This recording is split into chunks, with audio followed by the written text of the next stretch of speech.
So welcome to Supermarket and Warhol Minutes, Dotty Hachmann. Thank you. How are you? How was your experience of the art fair so far? Oh well, I love it.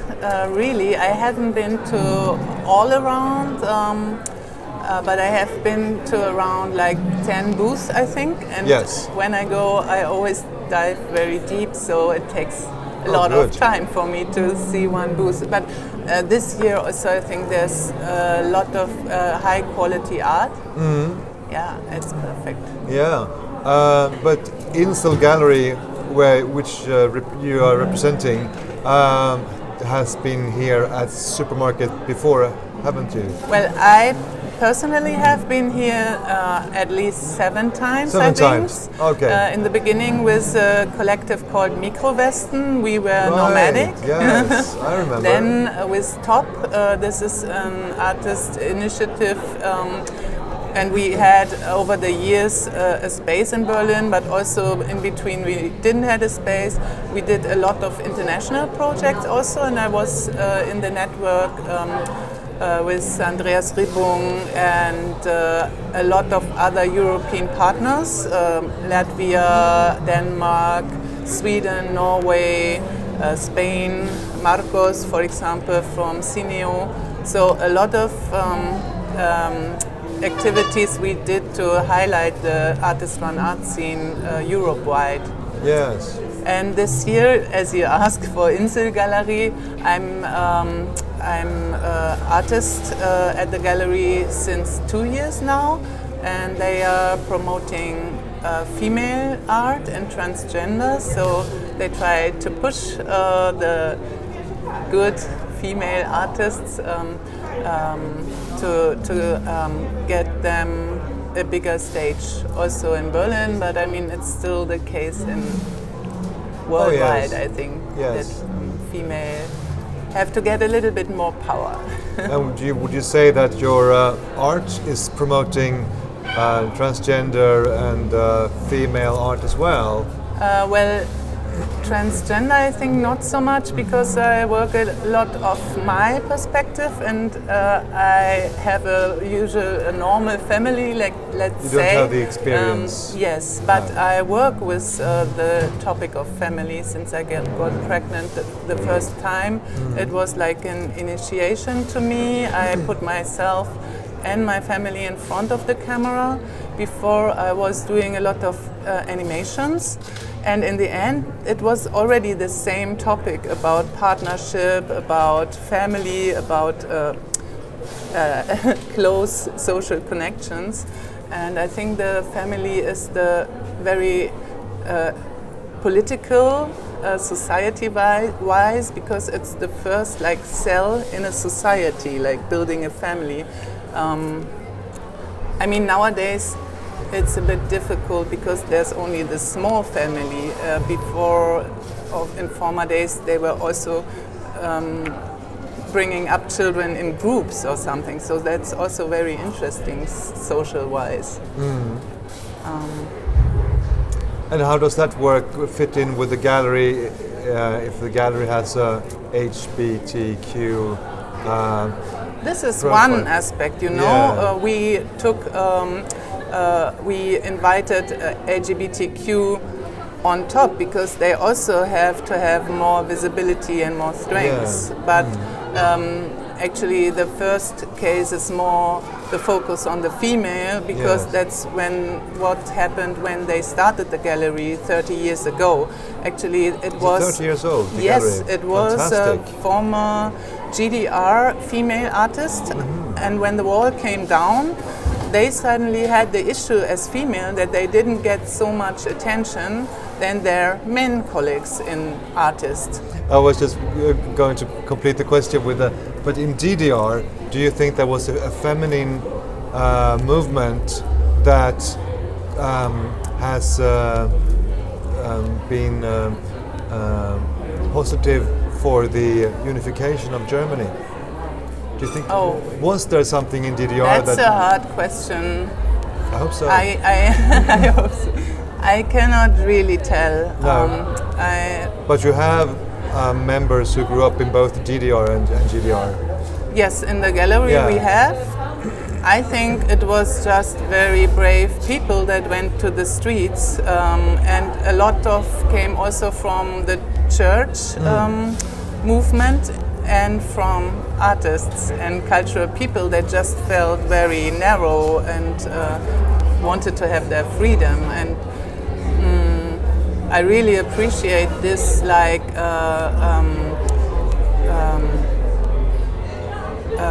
that the people went to demonstrate, and that it was a peaceful revolution. That is really something very special, and I say, wow, congratulations for that.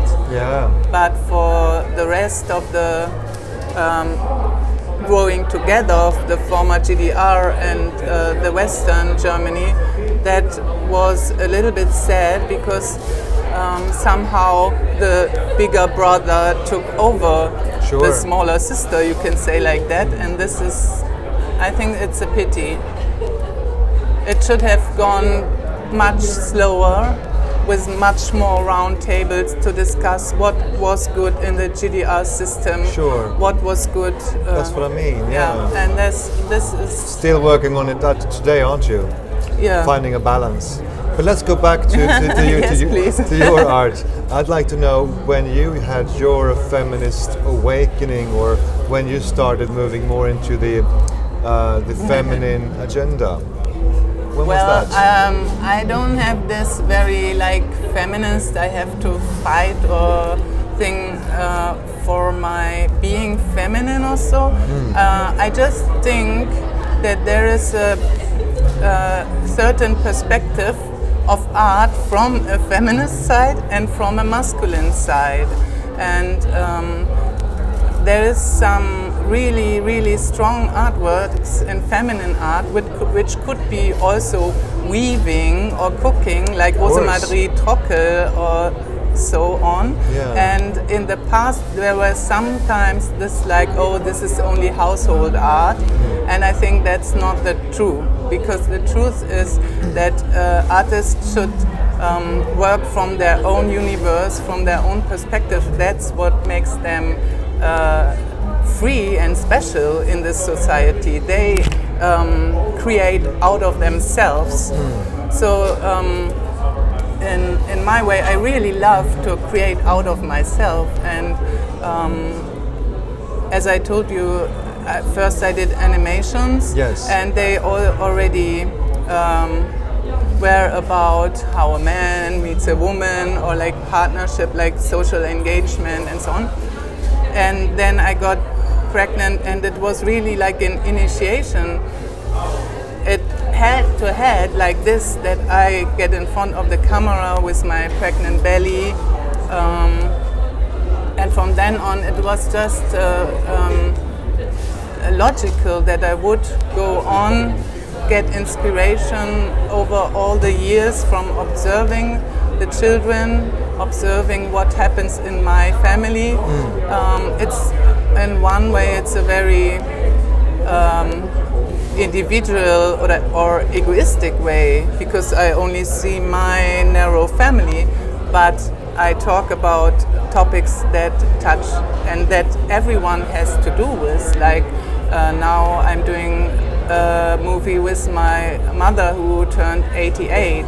So this is something very close, very touching, and everybody has to deal with this, with what's happening when your parents are getting old, when they need your help, and so on. So Yes. I really love what I'm doing. Wonderful. And you worked with, is it a video project with your mother, or is it photographs or any other materials? It's a video, yeah, and Is that your go-to source of material? yes, I love video because of the storytelling. I do quite short videos, like in between 3 to 5 minutes. They can be also only 30 seconds or 12 minutes, but the usual is about 5 minutes or between 3 and 5. And I love all putting different layers so that you always have to look them twice if you want to discover more. Yeah. I like to put in some humor, some sarcastic moments. I like to put in like fun and really fantasy where you cannot get the string anymore. I like to put in the music, the text. So sometimes it's also in one work, it was only one word, like carry on, which is an old artist, my aunt that was a professional artist, that says this in the movie, and it's so significant for artists. Like sometimes when you have this art crisis and you think, oh, how should I carry on? Just carry on, you know, and this is the only word in this film, but it's so strong. And then there's the music layer, then there's the form of editing, so you have so, and also I think in storylines and in moving pictures and yeah. Yeah, I think many artists struggle with the reason to carry on. Why? Art is so pointless sometimes, and it's hard to keep the passion going. Well, in my case, I don't feel it pointless because I really like to show what I experience. Also, for example, I did a 3-channel installation of giving birth to my one child and try to. This is one story, like how to give birth in the woods, like traditional wise, but also a culture clash with. We are wearing rubber boots, like I was wearing in the childhood. And we also film in abandoned buildings inside Berlin, in the city. And then it has so many layers, like before in a way. But also, it's for me, it's not pointless because I mean, it was not the reason to show this like this, but I also wanted to show that it's possible to have a natural give birth, like because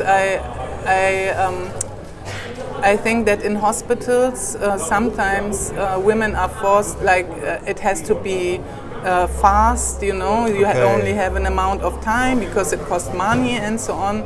And I had the wonderful experience with one woman in the birth house, it's called in Germany, and we had the whole day time. She was only there for me. I didn't have this hospital atmosphere. And it was just a wonderful experience. Was she a doula? Yeah, it was I think it's a doula, and she was very experienced, so I felt very safe with her. And at the same time, I had this time, I had the setting, I felt very comfortable, and of course it was hard, but it was also a very deep experience, and it was nothing like, oh, you had to suffer, you poor woman. It was even more giving me strength. I can do this, and yeah. Empowering you. Yes. Yeah. Wow. And what about the abandoned building? What was that about? We were doing some.